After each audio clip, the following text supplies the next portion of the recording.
अस्सलाम वालेकुम रहमतुल्लाहि वबरकातुहू। अल्लाह के नबी सल्लल्लाहु अलैहि वसल्लम ने रात की जो कुल 11 रकात पढ़ी हैं उसी का नाम तहज्जुद है, उसी का नाम तरावी है। बाद लोग कहते हैं तरावी अलग है, तहज्जुद अलग है। ये बिल्कुल बेबुनियाद बात है। तरावी का लफ्ज़ याद रखिएगा, ये उलमा का दिया हुआ टाइटल है। कुरान में कहीं तरावी का लफ्ज़ नहीं है और हदीस में भी कहीं तरावी का लफ्ज़ नहीं है।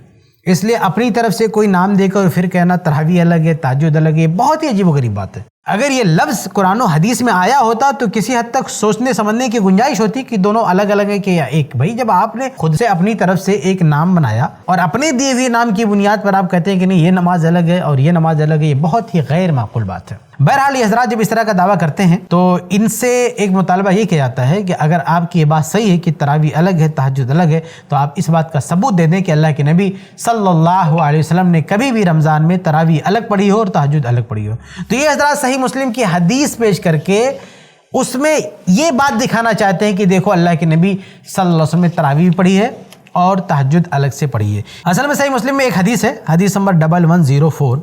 इस हदीस में बात कुछ और है, लेकिन ये लोग ज़बरदस्ती उसका ये मतलब निकालते हैं कि देखो इसमें तरावी अलग पढ़ी गई और तहज्जुद अलग जो है पढ़ी गई। आइए मैं हदीस आपके सामने पेश करता हूँ। कहते हैं कि काना रसूलुल्लाह सल्लल्लाहु अलैहि वसल्लम युसल्ली फी रमज़ान, कि अल्लाह के नबी सल्लल्लाहु अलैहि वसल्लम रमज़ान में नमाज पढ़ रहे थे, यानी ये तरावी की नमाज थी। कहते फजीअतु फ़क़ुमतु इला जंबिही, कि मैं आया और मैं भी आपके बगल में खड़ा हो गया। वजाअ रजुलन आखर फ़क़ाम अयदन, एक दूसरा शख्स आया वो भी बगल में खड़ा हो गया। एक दूसरा शख्स आया वो भी खड़ा हो गया। हत्ता कुन्ना, आगे है कि यहाँ तक कि और भी कई लोग आए, यानी अच्छे खासे लोग आके अल्लाह के नबी सल्लल्लाहु अलैहि वसल्लम के साथ शामिल हो गए।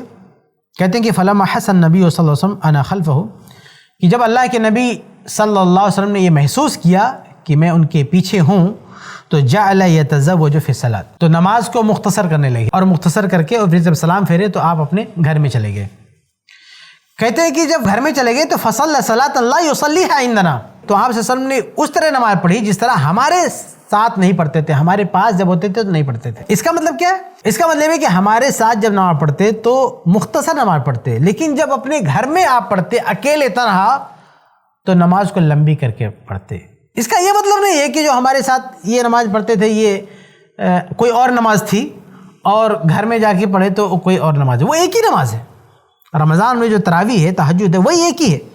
आप मस्जिद में पढ़ते और कोई और आके शामिल हो जाता तो आपने उसको मुख्तसर कर दिया, लेकिन जब आप घर में तन्हा उसको पढ़ते तो बहुत लंबा करके उसको पढ़ते थे अल्लाह के नबी सल्लल्लाहु अलैहि वसल्लम। तो इस हदीस में तरावी और तहज्जुद के अलग अलग होने का बयान नहीं है, बल्कि इस हदीस में सिर्फ ये बयान है कि तहज्जुद की नमाज अल्लाह के नबी सल्लल्लाहु अलैहि वसल्लम मस्जिद में पढ़ते, कोई आके शामिल हो जाता तो उसको मुख्तसर कर देते, और जब घर में पढ़ते अकेले तो उसको लंबा करके पढ़ते। ये बयान है, इसमें तरावी और तहज्जुद के अलग अलग होने का बयान नहीं है।